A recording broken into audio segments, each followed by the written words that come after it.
إخواني أخواتي، أخوكم عارف مشكرة دائما من موقع الحدث.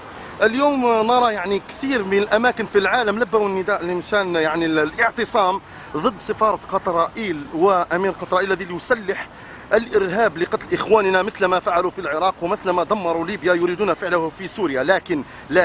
لكن سوف تقبر مؤامراتكم، وطلبنا من كل العالم. خرجوا في أمريكا، في مصر اليوم، واليوم في باريس، وإخواننا في بروكسل كذلك. يعني والله العظيم يعني القلوب تقشعر. انظروا هذه الرسالة من إخوانكم، جاءوا ليقولون لكم لا يا أمير قطر، لا يا أمير قطرائيل. ورسالة إخواننا القطريين: انهضوا ضد هذا النظام الذي أوسخ سمعتكم. نعلم أن هناك أشراف في قطر، لكنكم لا تقولوا شيئا، فهذا يكون دماء كل المسلمين في أعناقكم، والتاريخ يشهد على ذلك. واليوم ما جرى في ساحة الميدان. أختنا انزعي لكي تقولين لنا كلمة من فضلك. نحن بنستنكر العمل الارهابي اليوم اللي قاموا فيه اعداء الوطن، ونحن بنقول لهم نحن مع الرئيس بشار الاسد وما رح يسنونا ابدا عن عزيمتنا. وبتشكر كل الرفاق اللي قاموا معنا بكل البلدان بامريكا وبروكسل وبكلهم.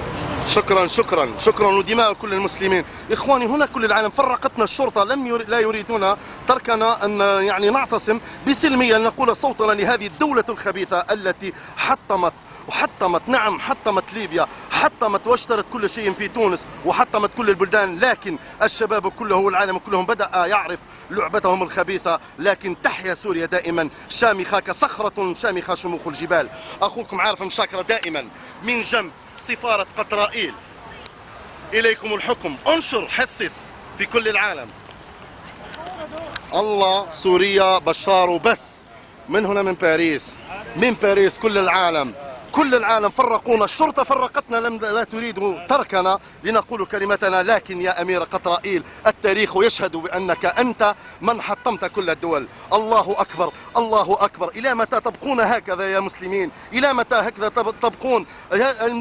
البارحة في العراق يعني 200 قتيل وأنتم ساكتون هكذا.